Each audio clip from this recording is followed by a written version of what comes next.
नमस्कार दोस्तों। आज की कहानी है कर भला तो हो भला।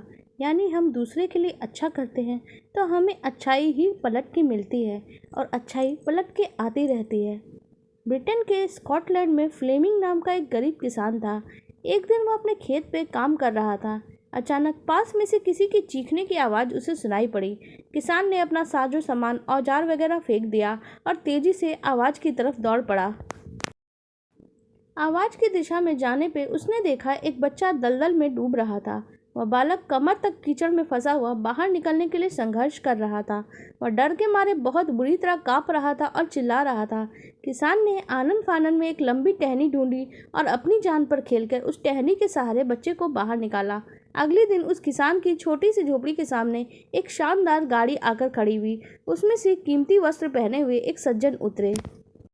उन्होंने किसान को अपना परिचय देते हुए कहा, मैं उस बालक का पिता हूँ। मेरा नाम रडोल्फ चर्चिल है।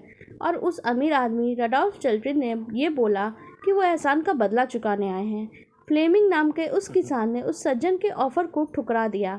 उसने कहा, मैंने जो कुछ भी किया उसके बदले कोई भी पैसा नहीं लूँगा।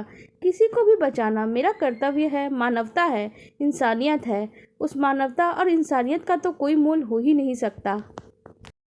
इस बीच फ्लेमिंग का बेटा झोपड़ी के दरवाजे पे आया और उस अमीर सज्जन की तरफ उसकी नज़र जब गई तो उसने एक विचार सोचा और उसने पूछा, क्या यह आपका बेटा है? किसान ने गर्व से कहा, हाँ, यह मेरा बेटा है। उस व्यक्ति ने नए सिरे से बात करते हुए उस किसान से कहा। किसान ने कहा, ठीक है, अगर आपको मेरी कीमत नहीं मंजूर है तो ऐसा करते हैं कि आपके बेटे की शिक्षा का भार मैं अपने ऊपर ले लेता हूँ। मैं उसे इसी स्तर की शिक्षा दिलाने की व्यवस्था करूँगा जो मैं अपने बेटे को दिलवा रहा हूँ। फिर आपका बेटा आगे चल के एक ऐसा इंसान बनेगा जिस पे हम दोनों गर्व महसूस कर सकेंगे।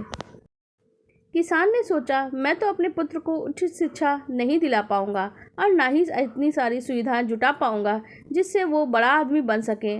अतः मैं इस प्रस्ताव को स्वीकार कर लेता हूँ। बच्चे के भविष्य के खातिर फ्लेमिंग तैयार हो गया। अब फ्लेमिंग के बेटे को सर्वश्रेष्ठ स्कूल में पढ़ने का मौका मिला। आगे बढ़ते हुए उसने लंदन के प्रतिष्ठित सेंट मैरीज मेडिकल स्कूल से स्नातक डिग्री हासिल करी। फिर किसान का यही बेटा पूरी दुनिया में पेनिसिलिन का आविष्कारक महान वैज्ञानिक सर अलेक्जेंडर फ्लेमिंग के नाम से विख्यात हुआ। लेकिन ये कहानी यहाँ खत्म नहीं हो जाती। कुछ वर्षों के बाद अमीर आदमी के बेटे को निमोनिया हो गया और उसकी जान सर अलेक्जेंडर फ्लेमिंग द्वारा बनाए गए पेनिसिलिन के इंजेक्शन से ही बच पाई। उस अमीर चर्चिल के बेटे का नाम था विंस्टन चर्चिल, जो 2 बार ब्रिटेन के प्रधानमंत्री रहे। है ना आश्चर्यजनक संजोग। इसीलिए तो कहते हैं व्यक्ति को हमेशा अच्छे काम करते रहना चाहिए, क्योंकि आपका किया हुआ काम आखिरकार लौट के आपके ही पास आता है। यानी अच्छाई पलट कर आती है। यकीन मानिए, मानवता की दिशा में उठाया गया प्रत्येक कदम आपकी स्वयं की चिंता को कम करने में मील का पत्थर साबित होगा। कुएं में उतरने के बाद बाल्टी झुकती है, लेकिन झुकने के बाद भरकर ही निकलती है। और यही जिंदगी जीने का सार है।